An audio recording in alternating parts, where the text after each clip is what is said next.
नमस्कार। ये डेटा क्या कहता है कि एक नए एपिसोड में आप सब लोगों का स्वागत है। मैं हूं अजय प्रकाश। आज का एपिसोड शुरू करने से पहले मेरी आप सब लोगों से एक रिक्वेस्ट है, गुजारिश है कि आज का एपिसोड आप पूरा अवश्य देखें। इसका कारण है और कारण ये है कि जो बात आज मैं आपको बताने जा रहा हूं इस एपिसोड में भारतीय रेल के बारे में, वो शायद हम लोगों के ध्यान में आई ही नहीं है। लेकिन आने वाले दिनों में ये एक बहुत ही बड़ा मुद्दा बनने जा रहा है। आज के इस एपिसोड में मैंने काफी सारा डेटा निकाला है, जिसमें मैं आपको ये दिखाऊंगा कि किस तरह से भारतीय रेल ने 2014 के बाद सिस्टमैटिकली धीरे-धीरे सेकंड क्लास स्लीपर के डिब्बे वो ट्रेन से हटाते गए हैं और उनको कोशिश ये की गई है कि उसको थर्ड एसी के डिब्बों से रिप्लेस किया जाए।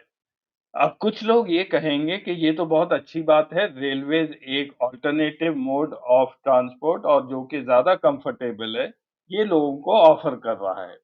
लेकिन यहाँ बात कंफर्ट की नहीं है, यहाँ बात है अफोर्डेबिलिटी की। आप सब जानते हैं कि एसी 3 टायर के किराए सेकंड स्लीपर से डेढ़ 2 गुना ज़्यादा होते हैं। भारतीय रेल हमेशा से अपने को लाइफलाइन ऑफ द नेशन कहती आई है और ये हम लोग भी इसी तरह से बात करते थे। हम सब जानते हैं कि भारतीय रेल पर पूरे देश की इकोनॉमी निर्भर है और पूरा पब्लिक ट्रांसपोर्ट वो एक भारतीय रेल ही है जो एक अफोर्डेबल मोड ऑफर करता है। अब जहां तक सेकंड स्लीपर के डिब्बे को एसी 3 टायर के डिब्बे से रिप्लेस करने वाली बात, तो अगर एक आध डिब्बा हर ट्रेन में रिप्लेस हो जाता तो ये कोई बहुत बड़ी बात नहीं होती, क्योंकि कुछ तो लोगों की अफोर्डेबिलिटी भी बढ़ी है, क्योंकि एसी में लोग अब ट्रैवल करना चाहते हैं। लेकिन जो शॉकिंग है और जो आपको न्यूज़ मैं देने जा रहा हूँ, वो ये है कि ये एक आध डिब्बा रिप्लेस नहीं किया गया है। कई गाड़ियाँ तो ऐसी हैं जिसमें 8 डिब्बे सेकंड स्लीपर के निकाल दिए गए हैं। अब केवल 2 डिब्बे बचे हैं। और जो बढ़ाए गए हैं एसी 3 टायर में वो 8 के 8 नहीं बढ़ाए गए हैं, वो कम बढ़ाए गए हैं। तो हुआ ये है कि उस गाड़ी की कैपेसिटी भी कम हो गई है और जो लोग जिन लोगों के पास उतना पैसा नहीं है, वो अब उस ट्रेन में चल नहीं सकते हैं क्योंकि रिजर्वेशन ही नहीं मिलता। 2 सेकंड स्लीपर की कैपेसिटी है 150 लोग, जो एक समय में जब 10 सेकंड स्लीपर के डिब्बे होते थे, तब कैपेसिटी होती थी 750, यानी कि 600 लोग उस ट्रेन में जो गरीब तबके के हैं या लो इनकम ग्रुप है, उनके लिए ये ट्रेन अब अनअफोर्डेबल कर दी गई है। ऐसा नहीं है कि गरीब लोग ही या लो इनकम ग्रुप वाले ही सेकंड स्लीपर में यात्रा करते हैं। सभी लोग मेरे ख्याल से कभी ना कभी सेकंड स्लीपर में उन्होंने ज़रूर सफ़र किया होगा। It's a matter of choice. अगर आपके पास चॉइस है और कम पैसे खर्च करके आप पहुंच सकते हैं कहीं, तो लोग वो चॉइस ले लेते हैं। जिस ट्रेन के बारे में मैं जिक्र कर रहा हूँ उसकी थोड़ी सी मैं आपको यहाँ पर डिटेल दे रहा हूँ।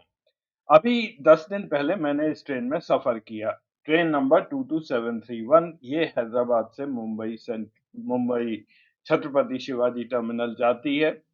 अगर आप India rail info dot com पे जाएंगे और इस ट्रेन का नंबर डालेंगे तो आपको इस ट्रेन का रेक कॉन्फ़िगरेशन, यानी कि कितने रेक्स किस तरफ होते हैं, वो आपको ये फिगर आ जाएगा। वहीं से मैंने ये फिगर लिया है।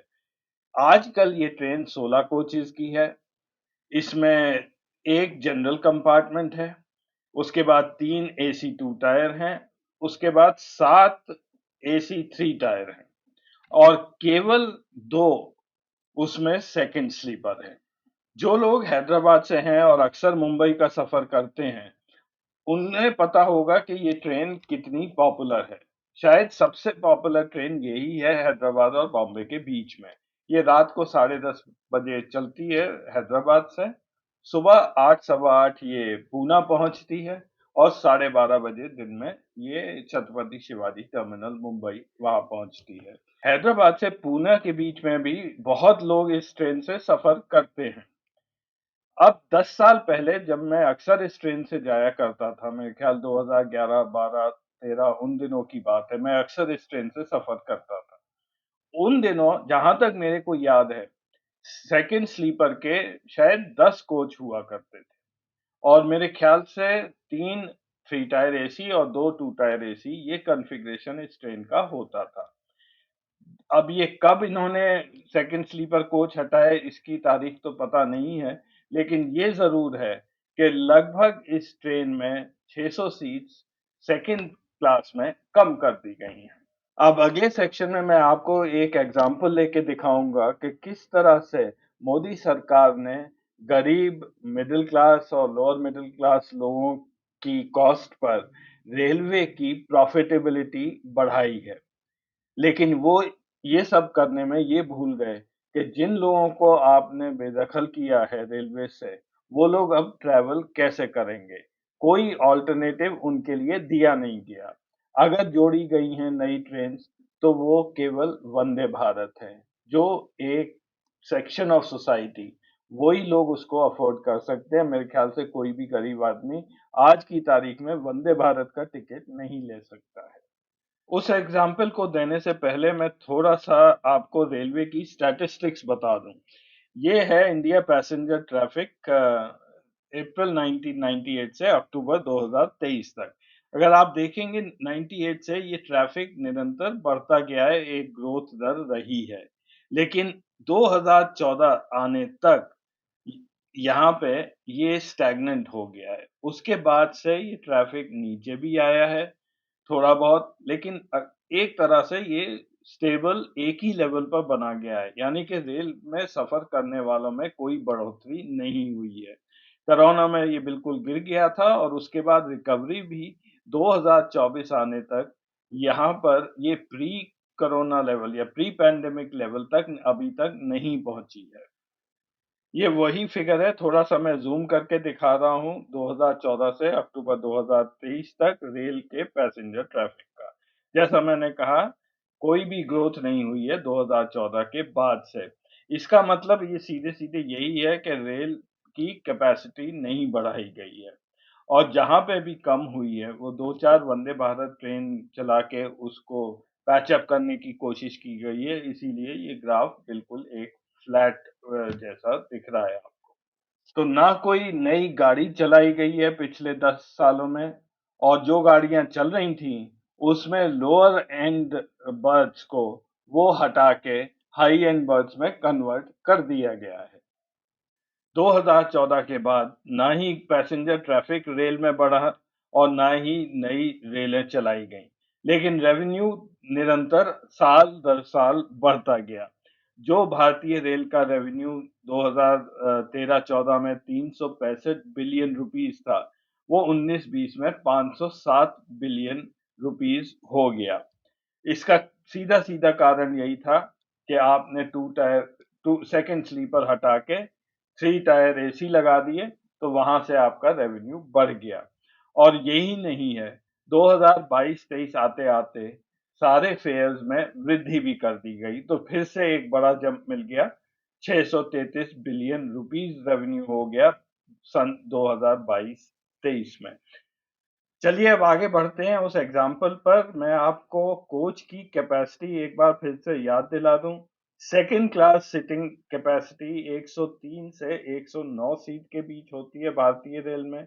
सेकंड क्लास स्लीपर उसमें 72 से 81 बर्थ होती हैं। सेकंड एसी जिसे हम एसी टू टायर भी कहते हैं, उसमें 46 से 54 बर्थ होती हैं, 46 टू 54। थर्ड एसी यानी कि एसी थ्री टायर, उसमें 64 टू 72 बर्थ्स होती हैं और अनरिजर्व्ड कंपार्टमेंट की तो कोई लिमिट ही नहीं डिफाइंड है। जो एग्जाम्पल मैंने अब लिया है वो है ट्रेन आंध्र प्रदेश एक्सप्रेस। मैंने ये इसलिए लिया है कि ये गाड़ी में शायद मैं सबसे ज़्यादा चला हूँ। ये हैदराबाद से दिल्ली और दिल्ली से हैदराबाद ये एक प्रेफर्ड ट्रेन थी। प्रेफर्ड क्या, उन दिनों ये एक ही ट्रेन थी। मैं 1980 से इस ट्रेन में सफ़र कर रहा हूँ और ये 2014 तक इसी नाम से चली थी, आंध्र प्रदेश एक्सप्रेस, और बाद में इसका नाम तेलंगाना एक्सप्रेस कर दिया गया था। तो इससे मैं पूरी तरह वाकिफ हूँ। जब हम लोग इस ट्रेन में चलते थे उन दिनों 80s 90s 2000 में भी, सन 2005 2008 में भी, इसका रेक कॉन्फ़िगरेशन कुछ इस प्रकार होता था।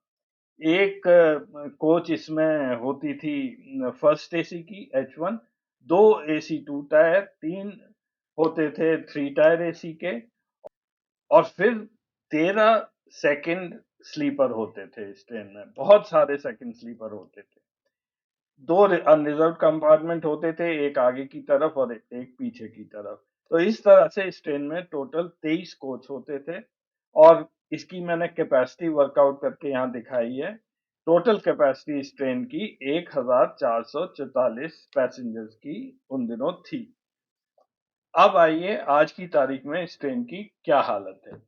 आज इस गाड़ी को तेलंगाना एक्सप्रेस के नाम से जाना जाता है। इसका नंबर है 12723 और 12724। आप इंडिया रेल इन्फो पर जाकर इसकी रेक पोजीशन निकालेंगे तो कुछ इस प्रकार का आपको वहां पर ग्राफ दिखेगा। इसमें इस गाड़ी में इस वक्त एक फर्स्ट एसी कंपार्टमेंट है और 2 एसी 2 टायर, ये पहले की तरह ही है। लेकिन एसी 3 टायर बढ़कर 7 हो गए, पहले 3 होते थे और सेकंड स्लीपर 13 से घटकर केवल 7 पे आ गया। बाकी अनरिजर्व वगैरह उसी प्रकार है। एक सेकंड सीटिंग दिखाया गया है, मेरे को पता नहीं है एग्जैक्टली कि ये कोच लगता है नहीं, लेकिन इस वेबसाइट पे ये दिखाया गया है। इस ट्रेन की भी मैंने कैपेसिटी वर्कआउट की है।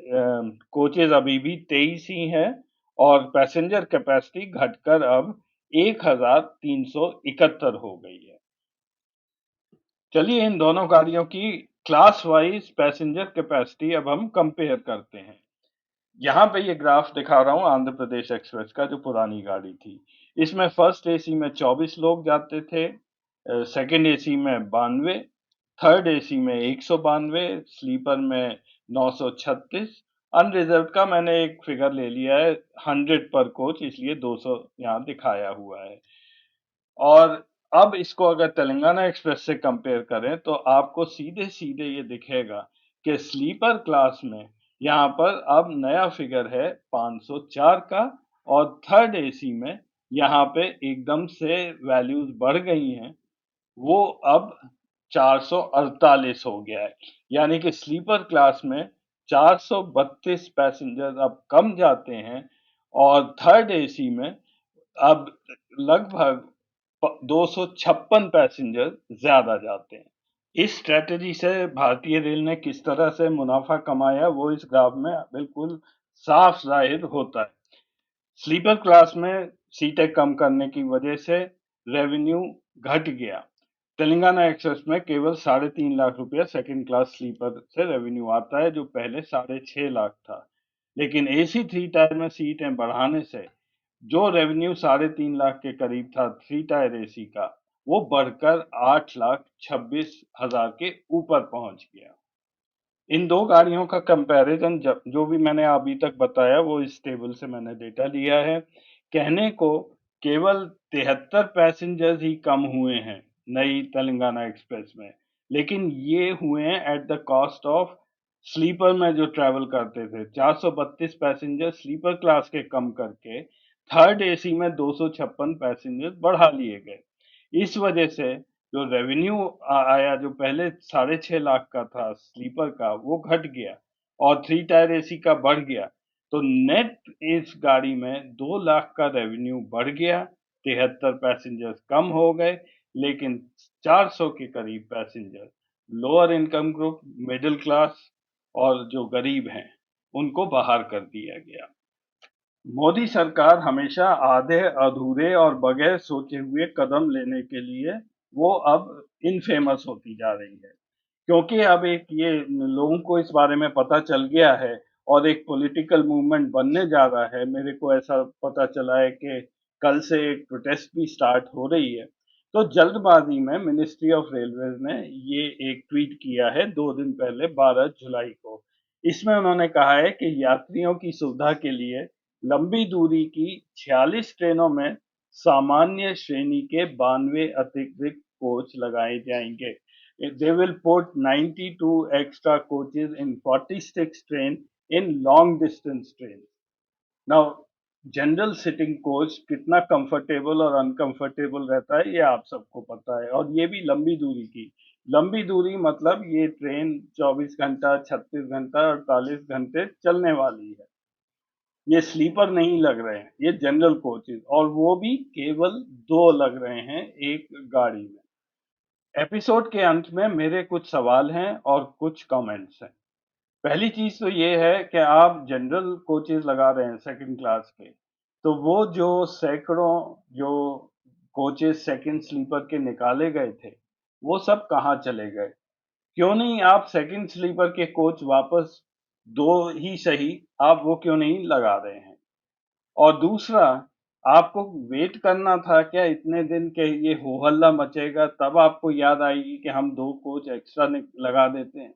ये आपने पहले क्यों नहीं किया? क्योंकि ये तो रेलवेज़ को अच्छी तरह मालूम है कि कितने लोग या उनकी इस स्ट्रैटेजी से अफ़ेक्ट हुए हैं। रेलवेज़ की प्रॉफ़िटेबिलिटी या मुनाफ़े को लेकर बहुत सारी बातें होती रहती हैं। ये सभी का मानना है कि रेलवेज़ को प्रॉफ़िटेबल होना चाहिए, लेकिन at what cost? Railways is a government institution, ये एक सरकारी उपक्रम है, ये एक प्राइवेट एजेंसी नहीं है। इसके ऊपर कई सारी ज़िम्मेदारियाँ भी हैं। तो पहले वो आपको ज़िम्मेदारी निभानी है और सेकंड लेवल पर आपको प्रॉफ़िट देखना है। अगर आप एक सेक्शन, वो भी जो गरीब लोग हैं, मिडल क्लास हैं, लोअर मिडल क्लास हैं, उनको आप अलग कर दोगे इस सिस्टम से, तो सबसे पहली जो ज़िम्मेदारी रेलवेज़ की बनती है, वहीं पर ये फेल हो जाते हैं। I am sure there are brilliant minds in railways जो कि रेलवेज़ को बगैर ये सब किए हुए प्रॉफ़िटेबल बना सकते हैं। उसके लिए केवल एक मंत्री के पास कान होने चाहिए और प्रधानमंत्री के पास to the will to do things for the poor of this country. तो आज के एपिसोड में बस इतना ही। अगले हफ्ते फिर मिलेंगे कुछ नया डेटा लेकर। तब तक के लिए नमस्कार।